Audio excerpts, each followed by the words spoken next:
Hello বন্ধুরা, আজকে একটা হ্যান্ডওয়ার্কের কাজ তোমাদের সাথে শেয়ার করছি। ছোট থেকেই এমন হ্যান্ডক্রাফট আমার করতে ভীষণ ভালো লাগে। সেই স্কুল লাইফে করতাম, তারপর আর বাধ্যতামূলক করা হয়নি। নিজের ইচ্ছায় ঘর সাজানোর জন্য করি, না হলে না। আবার আমি অলস প্রকৃতির কিনা, ইচ্ছা হলেও করি না।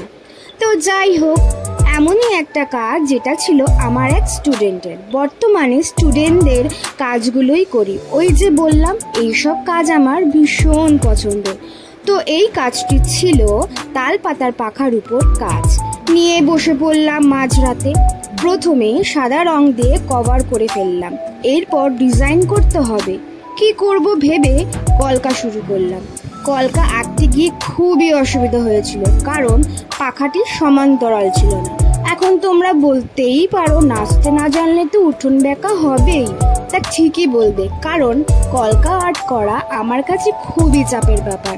মাথা থেকে যেমন ডিজাইন আসে না, আবার আঁকতেও পারি না। তোমরা যারা কলকা আর্টিস্ট, তারা যে কিভাবে এত সূক্ষ্ম, এত সুন্দর আর ধৈর্য নিয়ে কলকা আর্ট করো, তা আমি মনোমুগ্ধ হয়ে দেখি আর ভাবি, ইস, আমিও যদি এত সুন্দর আঁকতে পারতাম।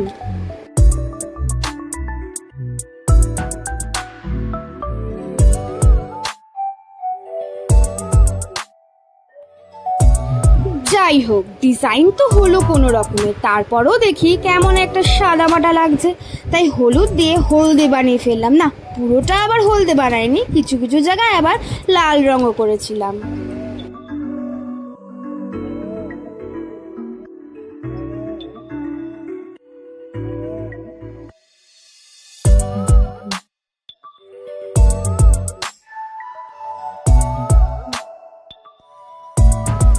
সর্বশেষে পাখা আমার রেডি। তো কাজটা তোমাদের কেমন লাগলো অবশ্যই একটি কমেন্ট করে জানিও কিন্তু।